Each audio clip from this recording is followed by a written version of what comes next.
This happens to you every 3 minutes. Is it forgetting what you were just doing, getting distracted, or thinking about food? I might do all three of those every 3 minutes, or less than that. Anyway, the answer is your number of the day. Not a lot of good news coming from the airlines lately, but why one flight was called the Cabin of Roses might make you smile. This is like hitting a reset switch after an emotional overload, and it's a way to level up your life. And I know you're good at forgiving others, but you have to learn how to forgive yourself too. That's your daily joy scroll. That's coming up on The Good News Show with Andy, where I'm all about putting a smile on your face and hope in your heart. The Good News Show with Andy. The number of the day is... This happens to you every 3 minutes. I bet it explains a lot. It's that you get distracted.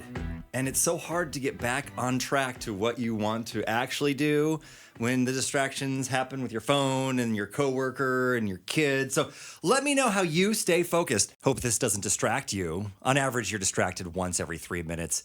I think with my ADHD, it's probably closer to 1 or 2. Bruce, what helps you? Yeah, I sympathize so much with you for having ADHD. I do also. And the only way I've been able to focus is to write what I want to focus on a Post-it note and stick it right in front of my eyes and keep referring back to it every 15 seconds. I love that. Right. Yeah. You used to get, literally, it's like when you were a kid and you were playing baseball for the first time and they just said, keep your eye on the ball. Right. Yeah. That's exactly all we can right. do. That's all you got to do. It's hard to be connected to others. It's hard to be connected to God when you're distracted. On average, get this every 3 minutes. Talking about what helps you focus, and you say that God forced you to focus when you didn't have a job? I had been unemployed for a year and a half.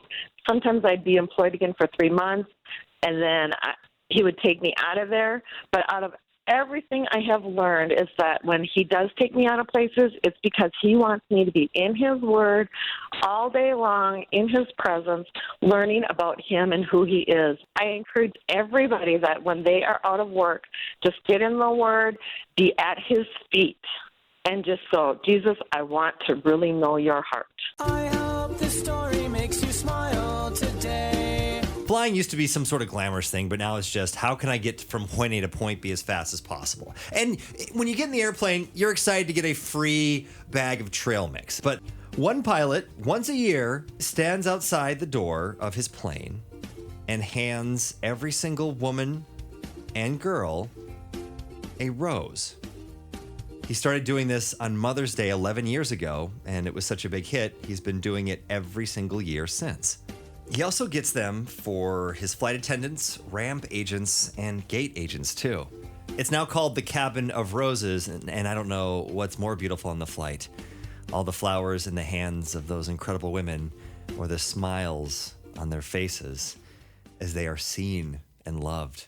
You are awesome.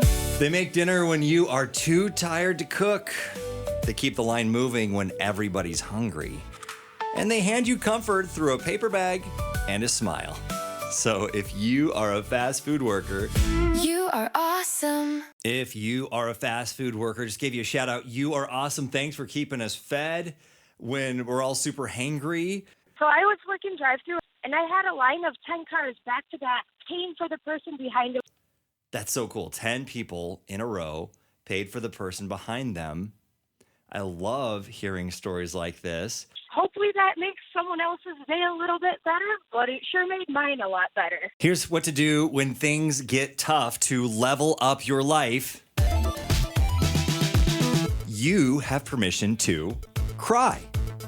When you cry, your body releases oxytocin and endorphins, which helps calm your nervous system and reduce stress. It can lower blood pressure, even increase pain tolerance. In a way, it's like hitting a reset switch after an emotional overload. So instead of holding it in, letting yourself cry can actually help you feel better faster, both mentally and physically. Many people are fiercely independent. To a fault. Like, I'll wander around a store for 30 minutes trying to find something that would take a store worker 2 minutes to tell me where it is. But prayer is the opposite. It is a declaration of our dependence on God. that we're helpless without him.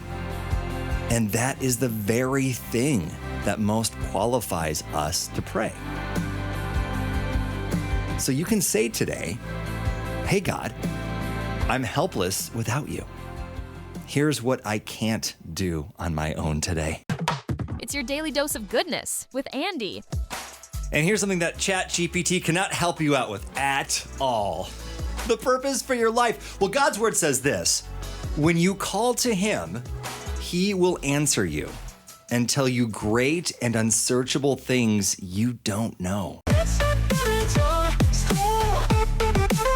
I scour the internet so you don't have to, just trying to find the nuggets of goodness, and there's not a lot of them out there, but I think this will help you if you have a hard time forgiving yourself. After I got saved, I continually was plagued by the enemy. Do you remember this? Do you remember that? And I would just be, oh, God, I'm so sorry. Please forgive me. Please forgive me.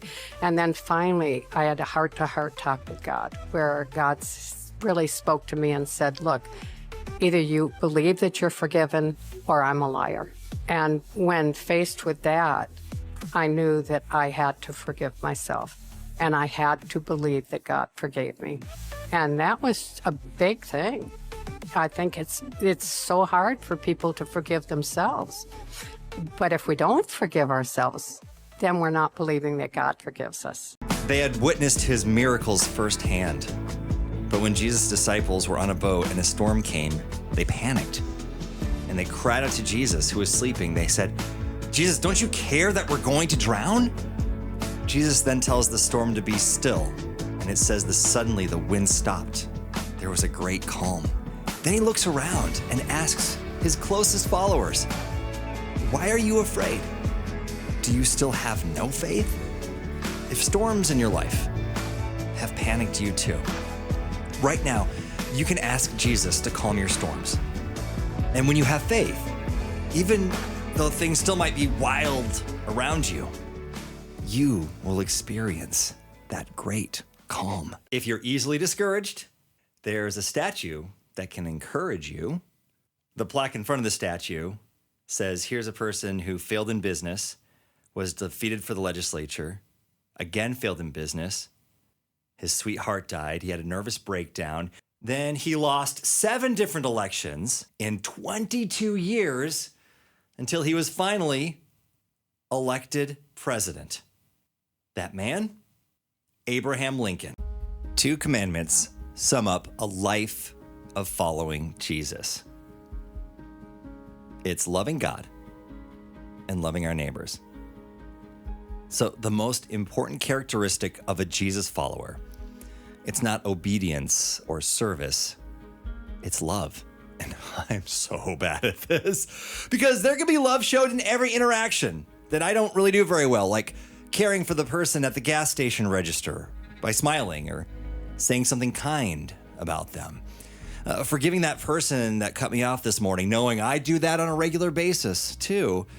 Or giving my family more time doing the things they want to do that I might not always find super fun. Mark had lost his wife to cancer, and he was just trying to figure out how to raise 2 young kids alone while working overnight as a school custodian. When Mom overheard him talking about it at the children's therapy clinic that they both went to, the only thing she knew about him was that they both had kids with special needs. But she couldn't shake the feeling that somebody should help. So she decided to make one little Facebook post, simply asking people to do something kind for the family. And then the community took over.